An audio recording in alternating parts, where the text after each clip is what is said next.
Mesdames et messieurs, actualité oblige.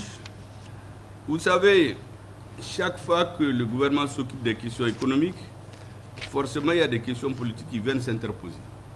Hier, tous les Maliens ont suivi la brillante conférence de presse donnée par le ministre d'État, ministre de l'administration territoriale, sur la suspension des activités des partis politiques et des activités à caractère politique des associations. Il y a une sorte de grand bruit autour de ça. Depuis hier, tous les réseaux sont inondés. Il y a des Maliens qui comprennent, d'autres ne comprennent pas, mais tous les Maliens ont besoin d'explications.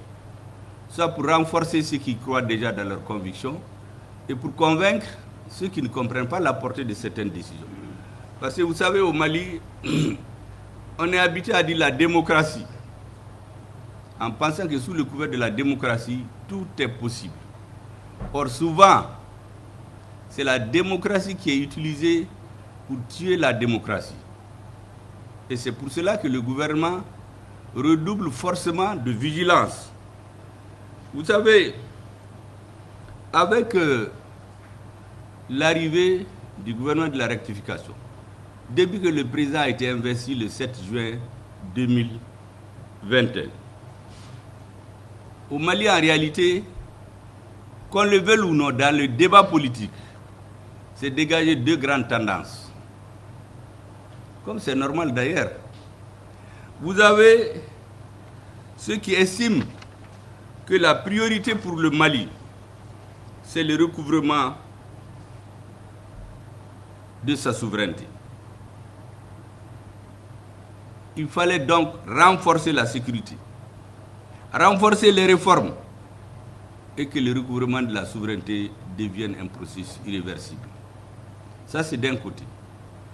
De l'autre côté, vous avez une partie des acteurs qui demandaient à corps et à cri de faire tout de suite des élections. Ils étaient appuyés par la communauté internationale et naturellement par la CEDEAO aussi. La suite, vous la connaissez. Le premier groupe a conçu une stratégie en 3 étapes avant d'aller aux élections. La première stratégie consiste à concevoir la démarche qu'il faut pour recouvrer la souveraineté de notre pays. Depuis ce moment, il y avait des divergences, elles ont persisté. Donc c'est important que les Maliens comprennent cela. Ensuite, nous avons passé à la mise en œuvre de la politique de recouvrement de notre souveraineté. J'ai l'habitude d'expliquer aux autres qu'au Mali, il y avait un moment où des parties de notre territoire étaient interdites à notre armée. Où notre armée ne pouvait même pas payer des lunettes, de simples lunettes à vision nocturne. Donc il fallait forcément mettre en œuvre une stratégie pour recouvrer cette souveraineté. On avait 50 000 forces étrangères sur notre territoire. Le terrorisme ne fait que gagner du terrain. Ça nous a amené à la conclusion que ces forces n'étaient pas là forcément pour la paix. Il y a même un président africain qui s'est dédié après, qui disait en 2009 qu'il ne comprend pas que le nombre de forces armées, je ne dis pas forces étrangères, forces armées étrangères et maliennes réunies, font 50 000 en 2019. Et le terrorisme est allé de l'extrême nord du Mali, a pris 80%. Mieux ou bien pire, c'est aller juste dans les pays limitrophes, juste dans la zone du Golfe. Or, il y avait MINUSMA, Barkhane, G5 Sahel, Takuba, EUTM, et Cap Sahel et que sais-je encore. Donc manifestement, il fallait s'interroger sur le sens de leur présence. Le Mali a tiré les conséquences et nous avons recouvré. La mise en œuvre du processus de recouvrement consiste d'abord à se séparer de ces différentes forces, à donner tous les moyens à notre armée pour qu'elle soit seule maître sur notre territoire. Et le Mali a recouvré l'intégrité territoriale et la souveraineté sur l'ensemble du territoire national. Ça, c'est la mise en œuvre. Maintenant, l'étape suivante, c'est la consolidation de ce processus. Là aussi, les mêmes débats ont réapparu. Parce que tant qu'on était à la première phase, il y avait les débats. Fallait-il, oui ou non, renforcer l'armée? Quand on a pris Kidal, tout le monde s'est tué. Avant ça, j'ai rappelé que quand il y a eu les attaques barbares du bateau de Tombouctou, la CEDEAO s'est réunie, elle n'a même pas parlé. Au niveau du Conseil de sécurité, on n'a même pas pu adopter une lettre de condoléances au président du Mali. Donc, ça veut dire que les vies humaines des Maliens, pour certains, ne valent pas grand-chose.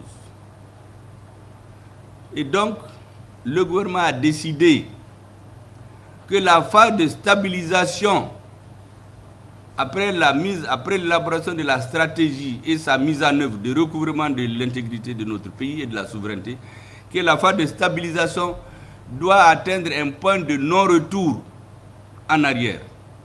Un point suffisamment stable pour pouvoir organiser des élections.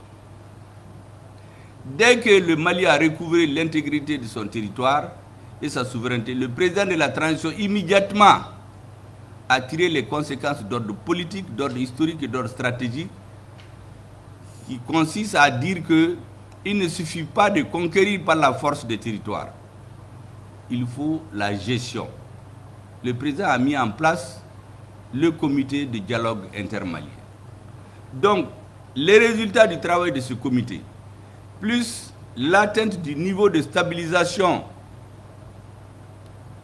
de la souveraineté du pays, sont les conditions sine qua non pour fixer la date d'une élection. Et donc, pendant que ces deux processus sont en cours, les Maliens doivent comprendre que l'existence de notre nation doit nous conduire à aider ces deux processus à arriver à leur terme. Vous savez, dans chaque pays, on tient compte de la réalité pour décider. Ceux qui écoutent aux États-Unis, il y a les débats aujourd'hui, mais quand vous écoutez Trump, il vous dit que l'économie américaine, c'est la catastrophe. Quand vous écoutez le président au pouvoir, il vous dit que l'économie ne s'est jamais bien portée que cette année. Donc les citoyens ont toutes les versions pour analyser et décider. Eh bien, le Mali, c'est la même chose.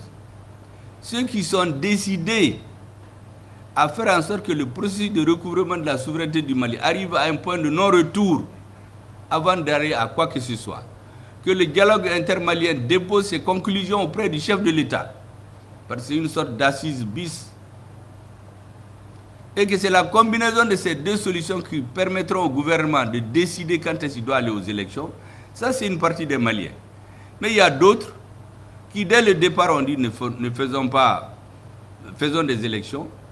Le recouvrement de la souveraineté, ce n'était pas leur problème. On a recouvré la souveraineté. Maintenant, ils disent qu'il faut aller aux élections. Imaginez-vous les soldats qui sont en train de se battre sur le terrain. S'il y a des remous politiques pour les démobiliser. On a vécu ça au Mali. La réalité, c'est que nous tirons les leçons de l'histoire récente de notre pays. En 2012, vous vous rappelez très bien, pendant que les soldats mouraient sur le terrain, il y avait des activités politiques, des meetings pour dire aux soldats de décrocher, de ne pas se battre. Et ça contribue à la démoralisation de nos militaires. Ça, ce n'est un secret pour personne. Des manifestations dans les villes, pendant que d'autres se tuaient. Deuxièmement, aujourd'hui, nous savons qu'il y a une stratégie d'encerclement des pays de l'AES. Tout ce qui se fait contre nous, on le sait, on analyse. Vous voyez l'élongation des attaques. Menaka, Kai, Sikasso, le centre pour disperser nos efforts. Vous voyez, quand on déloge les gens de leur sanctuaire, ils se retrouvent dans un petit coin et ils dérangent les autres. Prenez le cas de Menaka. Malgré tout ce que l'armée fait pour escorter les céréales, les terroristes qui sont réfugiés en Drambokan, c'est eux qui terrorisent la population. Donc le rôle de l'État, c'est de poursuivre juste dans leur dernier retranchement tous les terroristes. D'ailleurs, le pays auquel souvent ils se réfèrent, la France, quand ils ont repris, De Gaulle a repris le pouvoir en 1945, dans le gouvernement d'union qui était installé, la première mission, c'est de nettoyer le pays de toutes les poches du fascisme. Ensuite, il y a les questions économiques qui suivent.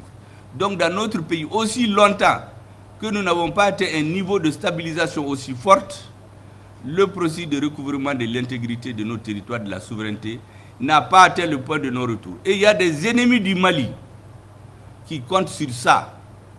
Et ils comptent effectivement sur la situation politique intérieure du Mali pour aller nous amener dans une sorte d'angélisme démocratique.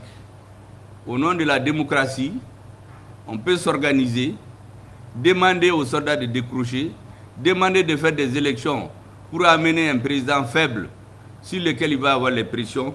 Or, l'équipe actuelle qui est là travaille dans l'intérêt de la majorité des Maliens. Donc, l'appel que je voulais lancer à toutes les forces qui soutiennent la transition, c'est de comprendre que cette démarche, elle est d'ordre public. C'est pour la sécurité de notre pays.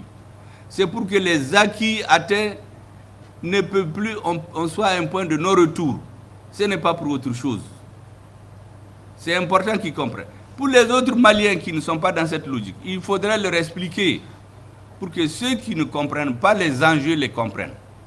Les enjeux aujourd'hui, c'est d'atteindre le point de non-retour dans le processus de stabilisation de notre pays, de permettre au comité de dialogue intermalien de travailler tranquillement et de poser son rapport. Vous imaginez la première fois où les Français nous ont laissés en plein vol, en juin 2021. L'argument c'était quoi? C'est de dire qu'eux ils s'en vont parce que l'État malien a décidé de négocier avec les terroristes. Parce que c'était le moment où il y a des villageois qui faisaient des négociations séparées pour avoir la paix. C'était ça l'argument. Parce que beaucoup oublient cette partie de l'histoire. On dit qu'on a renvoyé les Français. C'est eux qui ont dit qu'ils partent. Comment vous pouvez comprendre qu'aujourd'hui, au moment où il y a le dialogue intermalien, des Maliens nous disent allez-y négocier avec les terroristes qui ont assumé l'assassinat des populations de Gao dans le bateau Tombouctou. Tout ça, c'est au nom du débat politique. Mais ça, c'est de l'angélisme, c'est pour nous tromper. À la tête du gouvernement de la transition, j'ai dit aux ambassadeurs ici que les uns et les autres comprennent très clairement que ceux qui dirigent le Mali aujourd'hui, ils ont un coefficient intellectuel largement au-dessus de la moyenne de ce qu'ils pensent. Personne ne va nous tromper. Personne ne va venir sous des discours angéliques déstabiliser notre pays. Nous connaissons déjà cette histoire. Il y a même des acteurs qui se sont spécialisés dans ça.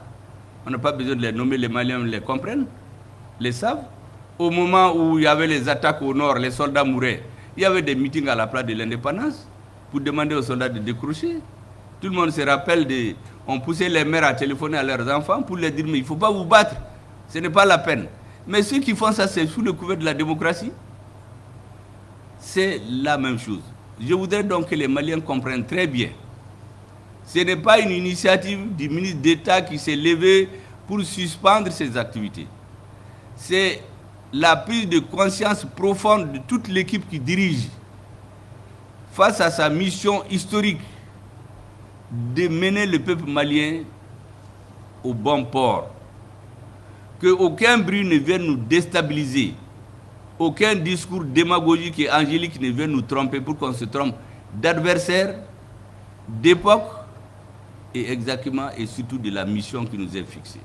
Je voudrais que cela soit compris de tout le monde, que ce n'est contre personne. La preuve, c'est que tout le monde est frappé du même bateau. On n'a pas choisi des partis, des associations proches du gouvernement de transition et d'autres non. C'est tous les Maliens. Donc c'est une mesure d'ordre général, comme le ministre l'a dit, pour une question d'ordre public. Je voudrais vraiment que cela soit très clair pour tout le monde.